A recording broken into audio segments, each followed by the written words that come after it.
जय लक्ष्मी माता. श्री नवनाथ कथासार. अध्याय 38. कथा पहिली. चरपटींची कथा. श्री गणेशाय नमः. शिव पार्वतींच्या विवाहाचा मंगल प्रसंग होता. हिमालयाच्या आमंत्रणावरून ब्रह्मा विष्णू आदी सर्व देव आपापल्या गणपरिवारासह त्या सोहळ्यास उपस्थित होते. त्यावेळी नटलेल्या पार्वतीचे अप्रतिम सौंदर्य पाहून ब्रह्मदेव मोहित झाले. त्यांच्या मनात तीव्र कामवासना उत्पन्न झाली आणि त्यांचे वीर्य पतन पावले.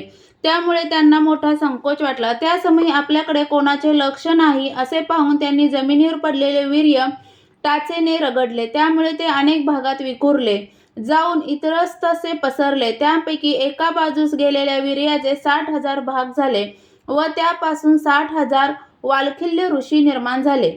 दुसऱ्या बाजूला गेलेला वीर्यभाग केरात मिसळला. पुढे लग्नकार्य झाल्यावर सेवकांनी लज्जा होमाच्या भस्मासमवेत तो केर सुद्धा नदीत टाकून दिला. तो प्रवाहाबरोबर वाहत जाऊन दर्भाच्या बेटात अडकून राहिला. कालांतराने त्याभोवती दर्भाच्या मुळांचे वेष्टन पडले. पुढे अवताराची वेळ निकट आली तेव्हा परमात्म्याच्या सत्तेने पिप्पलय नारायणांनी त्यात संचार केला. काही दिवसांनी हरणांचा एक कळप पाणी पिण्यासाठी तेथे आला. त्यातील एका हरणीने तेथे लघवी केली. ती ऋतुमती असल्यामुळे मूत्रासमवेत रेताचा काही भाग दर्भावर पडला. त्या रेताचा विधिवीर्याशी संयोग होऊन गर्भ वाढीस लागला. 9 महिन्यांनी कुसुमुळांचे वेष्टन तोडून त्या गवताच्या बेटात एक तहाने बालक उत्पन्न झाले. त्याच सुमारास पुनीत गावात राहणारा सत्यश्रवा नामक एक ब्राह्मण दर्भ काढण्यासाठी तेथे आला असता ते तेजस्वी बालक त्याच्या दृष्टीस पडले. त्याला पाहून तो आश्चर्यचकित झाला. त्याने सभोवती कोणी दिसते का पाहिले, पण कोणीच दिसले नाही. त्यामुळे त्याच्या बाबतीत काय करावे हेच त्याला समजेना. तेवढ्यात पिप्पलय नारायणांचा अवतार झाला म्हणून देवाने पुष्पवृष्टी करून आनंद व्यक्त केला. तेव्हा ती भुताटकी असावी असे वाटून तो भीतीने पळू लागला. ते पाहून देवांना मोठी मौज वाटली. त्याला थांबवण्यासाठी त्यांनी हाका मारल्या, पण तो थांबलाच नाही. तेव्हा देवांच्या सांगण्यावरून महामुनी नारद ब्राह्मण वेशात सत्यश्रवाच्या मार्गात उभे राहिले. त्यांना पाहून त्याला धीर आला. तो धापात टाकत थांबला. त्यांनी त्याला शांत केले व म्हणाले, हे ब्राह्मणा, कुश बेटावर जे घडले तो भूतचेष्टा नसून देवकृत्य होते. तू ज्या बालकास पाहिलेस तो थोर महात्मा असून त्याच्या रूपाने पिप्पलय नारायणांनी अवतार घेतला आहे. तू त्याला घरी नेऊन त्याचा सांभाळ कर, त्यामुळे तुला सौभाग्य प्राप्त होईल. ते ऐकून तो थक्कच झाला. त्याला ते खरे वाटेना. तेव्हा देवांनी दर्शन देऊन त्यांचा संशय घालवला. मग नारदांनी त्याला नदीकाठी नेले. त्या मुलाला त्याच्याकडे सोपवले आणि याचे चरपटी असे नाव ठेव असे सांगून ते स्वर्गलोकी निघून गेले. त्या मुलाला घेऊन सत्यश्रवा घरी गेला. नदीकाठी घडलेला सर्व प्रकार त्याच्या पत्नीला चंद्राला सांगितला. तेव्हा तिलाही खूप आनंद झाला. तिने त्या बाळाला आपल्या हृदयाशी धरले, त्याचे कोड कौतुक केले आणि दूध पाजून पाळण्यात निजवले. पुढे थाटात बारसे करून त्याचे चरपटी असे नामकरण केले. त्या दोघांनी त्याचे नीट संगोपन केले. 7व्या वर्षी त्याची मुंज केली आणि उत्तम शिक्षण देऊन 12व्या वर्षापर्यंत वेदशास्त्रात पारंगत केले. नारद हे ब्रह्मदेवाचे पुत्र, चरपटी हेही विधिपुत्र. एकदा सर्वत्र संचार करणारे ते मुनिवर्य पुनीत गावापाशी आले असताना त्यांना आपल्या धाकट्या भावाची आठवण झाली, म्हणून ते ब्राह्मण वेशात सत्यश्रवाकडे गेले. त्यानेही त्यांचे उत्तम आदरातिथ्य केले. तेथे 12 वर्षांच्या चुणचुणीत चरपटींना पाहून त्यांना मनस्वी आनंद झाला.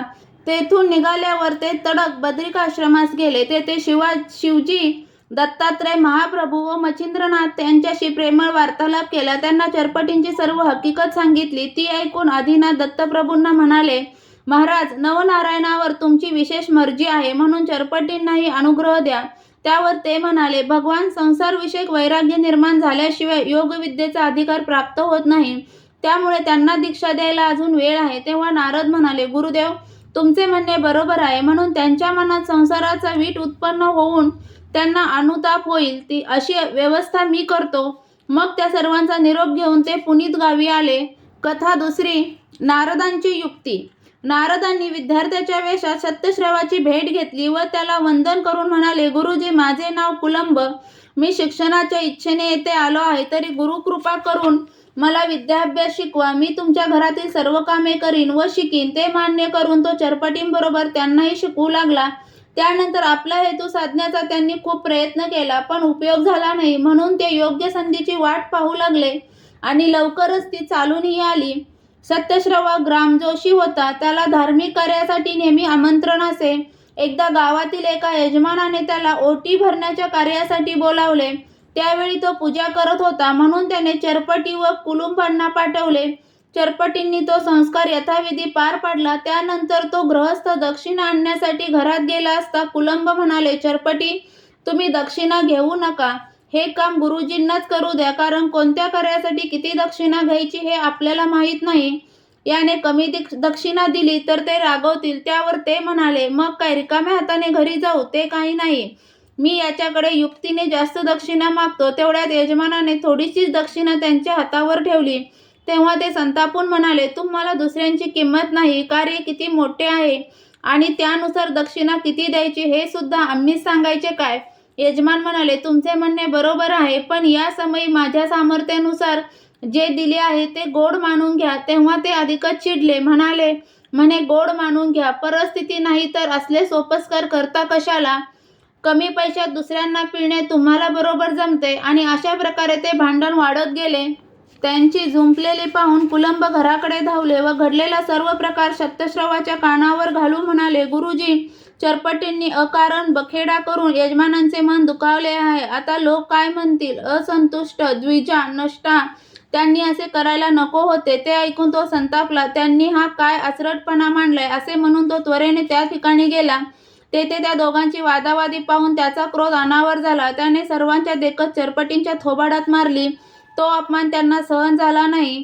चुरचुरणाऱ्या गालावर हात फिरवत रडलेला चेहरा करून ते चरफडत निघून गेले आणि घरी न जाण्याचा निश्चय करून गावाबाहेरील देवीच्या देवळात जाऊन बसले.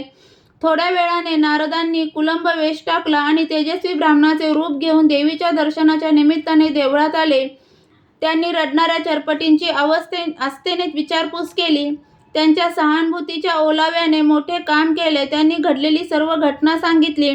तेव्हा ब्राह्मण रूपातील नारदांनी सत्यश्रवाच्या अविचाराची निंदा करून अशा कठोर माणसाच्या घरी राहण्यापेक्षा अरण्यात राहिलेले बरे, तुमचा निर्णय बरोबर आहे, अशी पुस्ती जोडली. त्यामुळे ते अधिकच उद्विग्न झाले. नानाविध विचारांनी त्यांचे डोके भणभणले, पण कुलुंबासाठी त्याचे चित्त हेलकावत होते. शेवटी मनाशी काही ठरवून ते म्हणाले, विप्रवर्य, मला घरी जाण्यात कसले सारस्य नाही, पण मित्रांसाठी जीव अडकला आहे. त्याचे नाव कुलंब. ते आमच्याच घरी शिकण्यासाठी राहिले आहे. तुम्ही त्यांना भेटून गुप्तपणे इकडे पाठवून दिले तर मोठेच उपकार होतील. त्यांनाही तेच हवे होते. त्यांच्या सांगण्यावरून ते गावाकडे गेले आणि कुलंबाचे रूप घेऊन पुनश्च तेथे आले.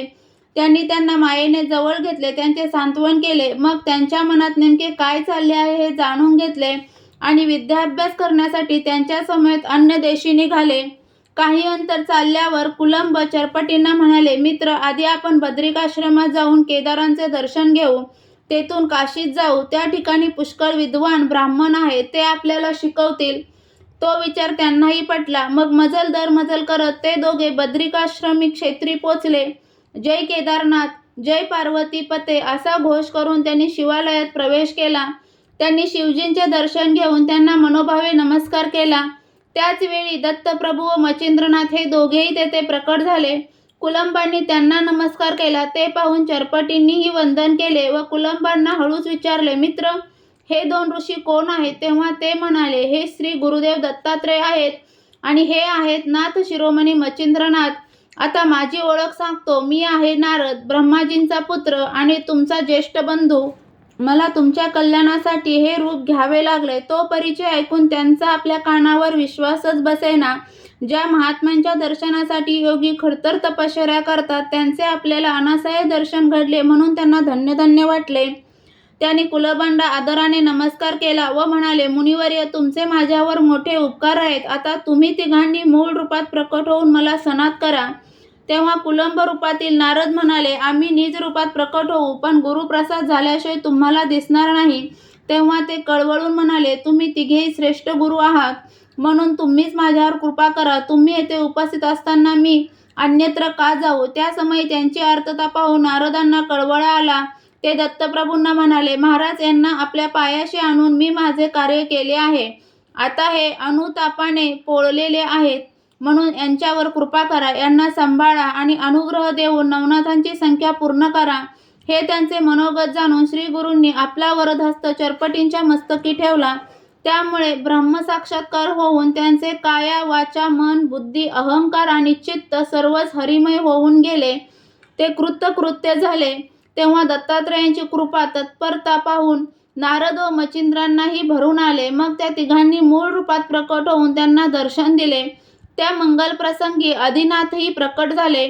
चरपटींनी त्या सर्वांना वंदन केले. तेव्हा भगवान शंकरांनी त्यांना आपल्या हृदयाशी धरले व दत्तप्रभूंना म्हणाले, आता यांना नाथ दीक्षा देऊन यांच्याकडून सर्व विद्या अभ्यास करवून घ्या.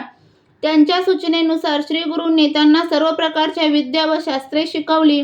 मग त्यांना तपश्चर्येस बसवले. यथावकाश नाग अश्वत्थावरील दैवतांनी प्रसन्न होऊन त्यांना वरदाने दिली. पुढे एका शुभमुहूर्तावर दत्तप्रभूंनी विधिवत नाथ दीक्षा देऊन त्यांना सर्वार्थाने सामर्थ्यवान केले. त्यानंतर त्यांना तीर्थयात्रेस पाठवून स्वतः गिरनार मुक्कामी परतले. चरपटींनी लोकांच्या कल्याणासाठी 9,07,00,000 शाबरी मंत्र तयार केले, अनेकांचा उद्धार केला आणि अनेकांना सन्मार्गाची शिकवणही दिली. त्यांचे शिष्य अनेक होते. त्यात राघव, बाळ, कोकाट, जाबू, नैमित्तिक, सारेंद्रक, हुक्ष, द्वारभैरव व रण हे 9 शिष्य पुढे सिद्ध पदवीस प्राप्त झाले. त्यांची 84 सिद्धांमध्ये गणना होते. त्यांनीही पुष्कळ कार्य केले व नाथपंथांची कीर्तिध्वजा सदैव फडकत ठेवली. अध्याय 38 समाप्त. श्री नवनाथ कथासार यातील 38वा अध्याय वाचनाने किंवा ऐकण्याने मिळणारी फलश्रुती म्हणजे हिवताप, नवज्वर व इतर ताप नाहीसे होतील. श्री नवनाथ कथासार यातील अध्याय तुम्हाला ऐकायला आवडत असतील तर चॅनलला सबस्क्राईब करा, व्हिडिओला लाईक आणि शेअर करा. अध्याय पूर्ण ऐकल्याबद्दल धन्यवाद.